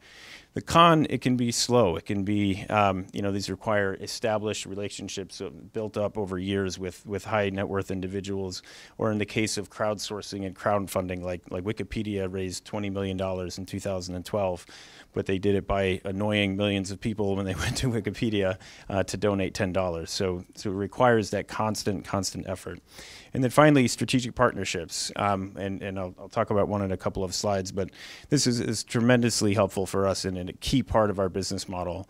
Because it can provide resources. So if we can partner with a large diagnostics company, for example, or a large pharma company, we get access to all of their FDA regulatory guidance. There's also the potential, as I mentioned, for revenue generation if it's for a for-profit application. Cons to that, you might have to answer to your partner. You might have a direction you want to take the test, and they want to take it in a different direction. So it can be potentially distracting from the mission. But overall, we were formed as a not-for-profit to maintain the focus on the developing world. So can such a model work? I just wanted to quickly highlight to an organization that we've worked with called PATH. They're located in Seattle. And this is a not-for-profit organization with a $305 million annual operating budget. And that's mostly raised through grants, contracts, and charitable funds from the Gates Foundation and from USAID. So this model can work, and they're exclusively focused on technology and product development for the developing world. 1,200 employees in 22 countries, and they have 55 success stories of products that they can step away from it. So they create the product, they find a commercial manufacturer that sells the product in the developing world, and they can go off. All of PATH could collapse, and that product cycle still maintains, and that's exactly what we want to do with our tests. The major difference between us and PATH is they don't maintain an extensive IP portfolio, and we do. And we see this not just as a third revenue stream, not just from grants or charitable funds, but being able to sub-license, just like any other biotech company would. And that's exactly what we're doing with this product, which is our lead product, the liver function test. So this is a small paper-based test. I should have brought one with me. Cost about 10 cents for us to make this. And basically, the problem this is solving is it's giving you, from a single finger stick drop of blood, a measurement of your liver enzymes, so the status of your liver. We designed this product as a companion diagnostic for people in the developing world on HIV medications. Basically, you add a drop of blood, it filters through these patterned paper layers, gives you a color readout. You can either compare that visually to a color guide, or we've also developed a mobile reader for this that uses a phone to interpret the color. So you can see this is a mobile app. We're hovering this over the paper test here. In this case, it's a low value. And then we have another test that's reading at a high value and hovering this mobile app over. And you'll see that it gives a high value, and we can embed instructions, and importantly, we can transmit this data to databases to physicians to manage patient care. So we see this as a disruptor in the way people obtain medical information and diagnostics, a disruptor to the current model of healthcare, where we have to go to the doctor, get a venous blood draw, and then you wait 2 days to get your result through a very expensive process. This is going to put that capability in people's homes. And so we are very close to closing a strategic partnership that we've been working on for about a year. This is a major Japanese pharmaceutical company, and they too have an interest in home monitoring of liver function. And I think in a lot of ways we were pretty lucky to pick liver function as our first test because it addresses critical needs in both the developing and the developed worlds. So drug-induced liver injury, leading cause of acute liver failure in the U.S. Monitoring is very difficult. This is something you have to go into the doctor and get a blood draw to do. There's no home LFT, a liver function monitoring test. And so our partner has a drug that has a liver toxicity problem. And if you can bring that capability into the home, then the FDA is a lot more comfortable with the catching the 3% of patients that are going to have liver toxicity from this drug. If they're testing monthly with a simple to use test, you're going to catch that patient, and then obviously what they're interested in is selling more drugs. And so we see this as a very nice validation of the model, where we took a developing world need and built a simple, easy to use, portable, disposable test, and that turns out to mean a great deal to a major pharma company. And so we're going through an exclusive license for their drug portfolio, and as Michael mentioned, this brings about a lot of multipliers in what we're able to do, which you see there. Thank you. I love hearing stories where not only is Jason making a huge impact on the world, but he's doing it in such a smart way that it's going to be sustainable. You can see, many examples of both multipliers and levers there. He's built a great strategic partnership. And you can see that just by doing all the right things around his business model, what's an incredible innovation is going to be brought to life, but also sustained. So thank you very much. It's a wonderful story, and may there be many more that come out of Harvard as a result of that. So what's behind this is something that sometimes gets reduced to numbers. And people often talk about the basic startup model of managing things like what we refer to as lifetime value of a customer and cost of acquiring your customer. And I certainly think this is an important piece of this, because you can't manage what you can't measure, is the old adage. But more importantly than that, ultimately, you do have to foot to a P&L, even if you're a not-for-profit, to figure out how you can be sustainable. So I'm just going to introduce a few basic concepts, and then I'm lucky enough to have both Dennis to highlight how his numbers work and then Lauren to show some broader benchmarks in the industry about this. So the basic model is this, there's a cost of acquiring your customers. Think about this as your sales, your marketing costs, etc. Lauren will give you a bit more sense of the depth behind that. And obviously, you want that to be as low as possible, and you want your lifetime value of your customer to be as high as possible, the amount of money you can extract over the lifetime of working with them. It turns out that the minimum sort of ratio you want here is probably about 3x. Now, there's lots of different ways of expressing that, and there's lots of different ways that you might say it's 1x to start off with, but moving to 3x, or you need a much higher one based on what your product is. But in the end, you're going to have to figure out how to measure those things, and you're going to have to figure out how you get to a profitable business model. Now, it starts at a simple level, and I often get asked, how do we think about the phases of a company? And at the very early stages, most companies are in development stage. Almost all their expenses are in R&D, so it's sort of zero revenue and all R&D expense. So it's sort of 100% plus of your revenue is in R&D, and your loss is basically equivalent to whatever you're spending in development. As you move towards, for example, a software company model, you might look like this. You try to target a gross margin of at least 80%. Your R&D drops to being only about 15%. And this is usually a surprise to people because they all think that it's about building phenomenal products. When you get to steady state, this is usually about 1/3 the cost of your, sorry, this should say sales and marketing, not G&A. So it's usually 1/3 the cost of your sales and marketing expense. Your real cost in building a company is in reaching those customers. And that's why business model is so important. So you're trying to reduce the cost, that's where the levers come in, of reaching your customers. Because when you get to the steady state model, if you've got sales and marketing costs that are triple your development costs, and you can't get them down because you haven't got efficient ways to get to market, and you've got a tough business model, you're never going to get to this bottom line, which is to have a profit of, say, a 20% net margin. So this is why we spend so much time analyzing what's your business model like. And I'll let Dennis just describe what he's actually managing in a real-world case of a company that's pre-public, but has to get itself to a model that Wall Street will understand. You can see real-life examples of these here, where we started off a few years ago spending over 50%, a full 62% of our spend, excuse me, is on just the cost of delivering the service. That part we're going to bring down over time to be about 25% of the cost of 25% of revenue on the cost of delivering the service. Now, and we've already made great strides in that part of it. I mean, this is really figuring out how to do it. We bring that down dramatically over time. R&D has already come down dramatically from almost 50% of revenue. Now we're already in the below 20% of revenue on R&D. Now again, we're a special case because we can leverage the open source software. Where we're continuing to see, and again, this is all as a percentage of revenue, so smaller percentages, but as you recall, big growth in revenue. So this doesn't mean the actual dollars being spent are going down each year. The dollars are continuing to increase. And in particular, you can see from 2012 to 2013, there's a real shift in the business going on here. So these are revenues that are sort of 50% or so higher from 2012 into 2013. Yet our sales and marketing spend as a percentage of revenue is the same, which means what we're spending on sales and marketing is actually growing dramatically from 2012 to 13. And this is our investment in penetrating the enterprise market, because as Michael says, with software, it's somewhat about having the best product, but it's also very much about being in front of the customer when they're ready to make a buying decision.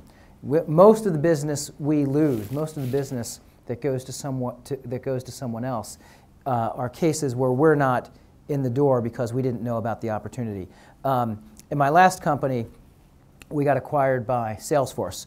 For many years, and it's not the case anymore, but for many years, Salesforce had a goal that 25% of the employees in the company their goal was that 25% of the employees in the company would be quota-carrying salespeople. That doesn't include any sales support, no sales engineers.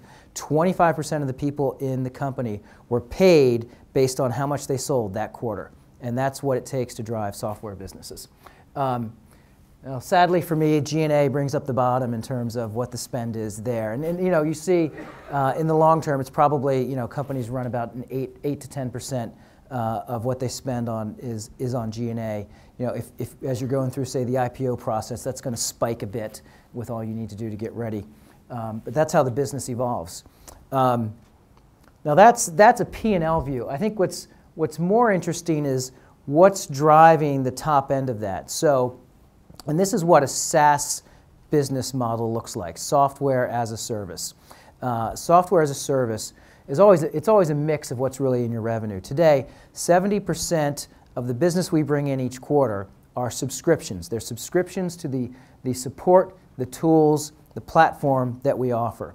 But in order to get companies successful at using Drupal and at using Acquia, we also sell professional services. And about 30% of what we sell every quarter are professional services. And we want to be very careful about doing this. To what Michael was talking about earlier in terms of biz dev and partners, right? There are thousands of companies out there that have Drupal expertise. We want those companies doing the heavy lifting on professional services. But we also want our clients to be extremely successful at using Drupal. So the way we try to sell professional services is we try to be the architect of a development that a client is doing. Design, oversee the project, but use other people out there in the Drupal community, again, sort of the give more back. Give business to those smaller shops. Let them do the actual coding. Let them do the heavy lifting. Give them guidance on what we're really looking for the clients. And that's why we'll keep sort of 30% of our bookings on that professional services piece. As a result of that, we have about an 85% renewal rate of those subscriptions we sell to our clients. And that's a key piece of the SaaS business model. 85% of the contracts we sell when they come up for renewal, we renew those contracts. Now, in addition, at the same time as we're doing that, we're also expanding into the organization by selling more and more contracts into those organizations. That's the land and expand strategy that Michael talked about. I didn't ask you this, but our actual dollar renewal rate, why don't you talk about that for a second? Dollar renewal rate is if you include, so on a contract by contract basis, renewal rates in the 80%, in the 80% range. On a client dollar-based renewal rate, our numbers are more similar to those bar charts you showed of LTV, yep, where we increase by multiples inside a company. So that renewal rate is well north of 100%. So just think about that for a second. So we're getting renewal in dollars, thank you very much, that in the end, and actually, sorry, I cut you off on one slide here, I realize, which is actually more than 100% per annum. In other words, the customer's coming back and spending more and buying more with us. And this next slide explains why, so let me just let you tee that up. Right, yes, so we find new customers but, in new regions. So we have a guy in Singapore, for example, now, and he's starting to call on clients in Singapore. We just put some people in Sweden, so new geographies. New partners, so the people we talked about, the consultancies out there, getting them to bring more business to us. New verticals, we're developing a great solution for companies to use Drupal for commerce, and to penetrate the commerce vertical. And then potentially use acquisitions to fuel new products and expansion as well. That's how you get new customers. With existing customers, as we talked about, land and expand. Take one website that we run for them and make it 300 websites. New products, add security, add commerce to what they're doing already. And that all creates that land and expand strategy we've talked about that results in the 250% compound annual growth of revenue. Great, thank you, Dennis. So, this is a real-world example, and you can see that the multiple layers of the business model, each of which is enabling the company to build both its growth and its predictability. And if I went back to that RSVP model that I was describing to you, this is very repeatable and highly scalable and highly predictable. And that's what's so interesting about it, is it becomes very obvious at that point where the value is, which is you can see in a company growing like this why it's going to be valuable. And so think RSVP, think about the various different layers of it, and think about how this is going to be something you measure. So I'm very privileged to have Lauren Kelly here. Lauren runs a business called OPEX Engine, and she does broad industry benchmarking. So one of the things I'm going to encourage you to do is not to just think about your business model in isolation, but to understand how do other people measure and measure their business models, and how do you compare and contrast to them? So Lauren, come up and tell us a little bit about, for example, we've been talking about SaaS. Tell us a little bit about the differentiators on SaaS and how we might think about some of these metrics. So my company, OpEx Engine, benchmarks companies' financials and operating metrics. So one of the ways that our disruptive business model is that we take in clean data and then we aggregate it and give it back to companies as good quality benchmarks to compare their company's performance. So what we're looking at here is, and Michael referred to this earlier, almost every industry is being disrupted. The software industry was disrupted by software as a service. So you had traditional software sales where you sold perpetual licenses, and from a business model perspective, it meant every quarter you started from zero, or every year you started from zero. Your salespeople had zero in terms of what they had accomplished. They had to sell the heck out of it. And so they had total control over what the pipeline was and the visibility of the business, and would share that with the rest of the company. Now, in a software as a service business, where you have long-term subscriptions and you have very complex revenue analyses that typically the finance organization is running. So you have a big change just within the companies, that sales no longer is really telling the rest of the company what the sales are going to be. You have the CFO, like Dennis, telling the rest of the company, here's what is expected that we're going to do this year, we're going to do next year, and with a very high degree of accuracy.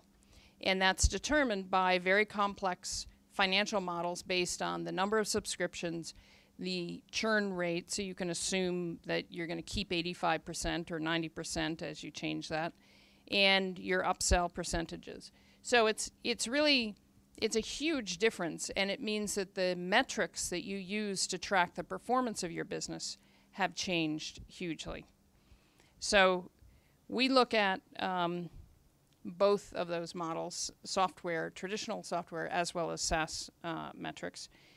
We look at, particularly for SaaS performance metrics, we look at contracted monthly recurring revenues and all sorts of revenue metrics. But what's so important in the SaaS model is it's all about acquiring customers. So there's all sorts of customer metrics that you have to look at.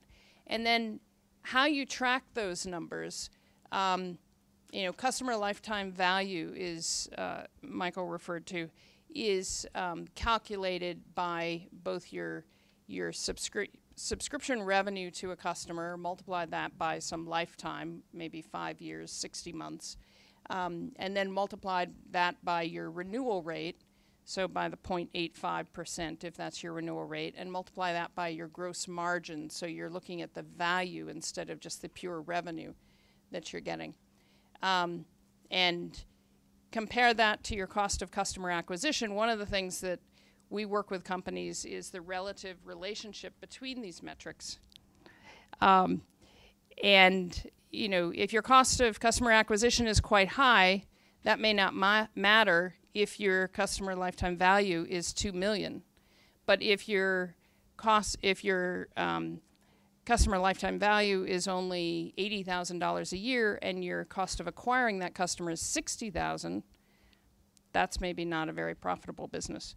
So there's all sorts of metrics that you can now very carefully analyze, both the costs of your business, the predictability of your business, how the revenue is going to play out, as well as the profitability of your business.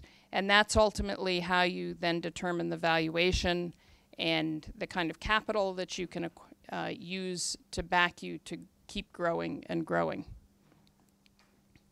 So this is, I won't go into a huge amount of detail here, but one of the other issues is not just that there's all sorts of great metrics out there to build your business model with, but also that the definition of those metrics is very important. This is looking at the difference between contracted monthly recurring revenue versus just the recurring revenue that you have. You may have one-off deals.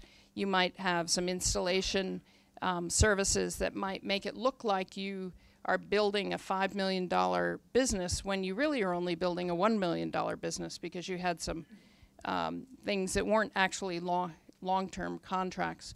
So the other point here is that the key point here is that these are not industry defined or legally or accounting defined terms. These are terms that have developed over the past 10 years, really. And so how one company defines it can be different from how another company defines it. So we're a little bit short in time, I think. But what I wanted to point out here, we do a survey every year where companies input their company data into our secure online system, and they pay us in order to do that. So it's a very good quality, and it's a service that we offer to companies. But what we find is there's lots of venture-backed firms, and there's lots of non-venture-backed firms, bootstrapped firms. And there's one huge difference between the two when you're looking at private companies, is the venture-backed firms have access to a lot of capital, and they've convinced investors that they have a huge growth model. So the capital is being used for revenue growth. So, for example, these are the venture-backed firms, and their recurring revenue growth rate, and this is just a median number. So we actually have other of the top 25%. It was actually, the median was about 200% revenue growth. So this is 65 versus the non-venture-backed firms that can't really spend over their revenue. So everything is going to be profitable. So their growth rates are lower. But then if you look at the operating income comparisons, these companies are profitable and these companies are not. So it's just a big difference in terms of looking at the kind of business that you're going to build and the kind of metrics that you want to track, and in terms of what Michael was showing you in terms of expense ratios and COGS and a variety of things. What's interesting is typically the gross margin ends up being the same, but how you get there is very, very different. So thank you. Thank you very much, Lauren. So it's a tough subject to bring to life with a lot of numbers, but you did a great job. And I will say that we're going to post on the site, so you'll have a lot more depth behind this, the context for a lot of the things that Lauren brought up. And we thank her for doing that. The question I always get asked, of course, is, great, so I've heard all this. Now, how do I make something really valuable? For some reason, this seems to be stuck on everybody's mind. Well, I will say something that I've said culturally before. You build valuable businesses by doing the right things. When you do the right things come, that you deliver value to your customers. And ultimately, if you manage the right business model, you'll build value. But unfortunately, it's not as simple as that if you don't think about it in advance. And so there's a wide discrepancy in values that companies get when they get public. And it's a fun thing to look at why. So, for example, some of the data that we worked on with Goldman Sachs on this would show that the median value for SaaS companies is about 5.2x revenues. But there's a massive discrepancy between some that are at 13x and some that are 1x. In fact, last time we were running this class, because they weren't public, I could have my company Demandware here. And they came in and gave the case study. And at the time, they were at about a 7x revenue. Today, if you went and looked, they're at about a 17x revenue. So why is that? Well, one reason is certainly growth. And Lauren just talked to you about this. And it's one of the reasons why people take venture money, is because they want to obviously spend to gain the growth rates and dominate a market space. But it's not the only reason one. And in fact, I'm going to pick out two that I think are important for you to understand that drive this revenue multiple. And they relate to this set of metrics we've been talking about. And they are, in particular, retention and upsell. So it turns out retention has a huge impact. If you look at the companies that have high retention, like ServiceNow, for example, or NetSuite, they have much higher multiples. And that's because obviously people can predict their business when their customers last with them for a long time. If there's high churn and they're constantly turning over, then obviously you have a much less predictable business model, and people have to worry every month about whether your customer is going to be around. So that's one very important metric. The other one is really interesting, and that's upsell. So if you have a long relationship with your customers, but you can only sell them one product, obviously you have a limited upside in your business. But if you can continue to sell them the new products and services, then your upsell is going to be really interesting. And particularly if you've got long life cycle values, it turns out you've got a 14x leverage. For 2% increment in your upsell, you'll get 14x that in your valuation. So just stop and think about that for a second. What does that imply? Well, it implies that when you're designing your products and services, if you can think about ways that you can layer on value, this is the notion of the Russian doll packaging that when you go look at that workshop or you come to it next year, I'll tell you a little bit about, then you can find ways to get significant value increases over time. Now, again, all of these things aren't just in isolation. You still need, long relationships with your customers that derive long life cycle value. But if I bring this all back together, what I'll say is this model that has been long put forward, that you need lifetime value and customer acquisition cost to be balanced, it's actually got to be modified a little bit to bring in these two factors of retention and upsell. And in particular, what I talk about is life cycle value of a customer. So it's extremely important that you can have an entire life cycle with your customer where you retain them. So you not just sell them the first time, but you re-engage them, they retrial, they repurchase, and then you upsell them. And then when you upsell, obviously you get that huge leverage that I just talked about. But of course, that also means you've got to look at the cost side of it too. So it's not just about the cost of acquiring them the first time, it's the cost of acquiring and re-engaging them and constantly keeping them as a customer over the years that keeps that long life cycle value. So you've got to factor in all the costs associated with the retention as well and the re-engagement. And so I encourage you to, when you do these calculations, to really think about things like your support costs, your customer services costs, your professional services costs, all the things that enable you to retain your customers and to re-engage them. And for those of you who are here for the value proposition session and heard me talk about gain pain, there are actually two views of the same principle. One side is the customer view, which is the gain that they get from you versus the pain and cost of actually acquiring the solution from you. And for the vendor, your view, it's the LCV versus the CAC. And so what's beautiful about this is there's a synergy here. When you get products that have low cost of acquisition, in other words, low pain for your customer to try and to buy, and you get high gain for your customer, and you can keep a relationship with for a long time, you get very, very exciting business models, very profitable business models, very valuable business models. And it's worth taking the time early on to establish what I believe is the key thing, which is an idea of how, even if you're not there, you intend to finish. And if you start as you plan to finish as an early company, you can be very successful. So putting it in a graphical sense, because this is sometimes hard to follow, I typically hear people talk about product life cycles in this sort of classic barbell shape. And I'm going to simplify it tonight to just keep it simple. You have what I call the see, try, buy, fly, die model. Over a period of time, customers try your product, they get to use it, and then over some period of time, they kind of give up on it and it dies. But it doesn't have to be that way. And in fact, the beauty of these new kinds of models online, things like SaaS business models, is that if you build in the means to, for example, re-engage your customers, to introduce new products and services that you can upsell them around, and you build in an extended life cycle, then you can do exactly that. You can extend the life cycle and the engagement time with your customer. That gives you longer life cycle values.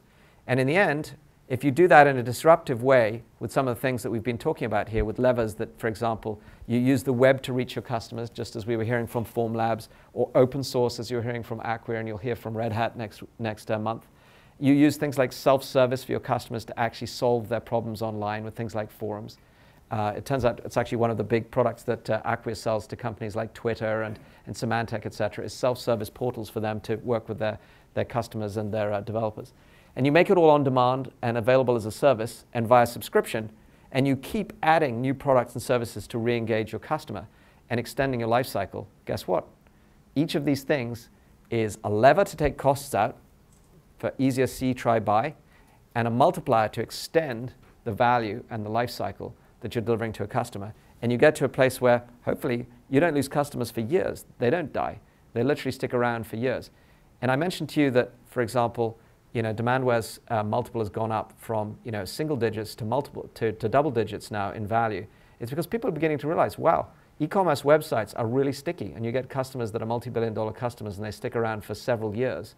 That's really valuable, especially if you've got continued ability to offer them new products and services.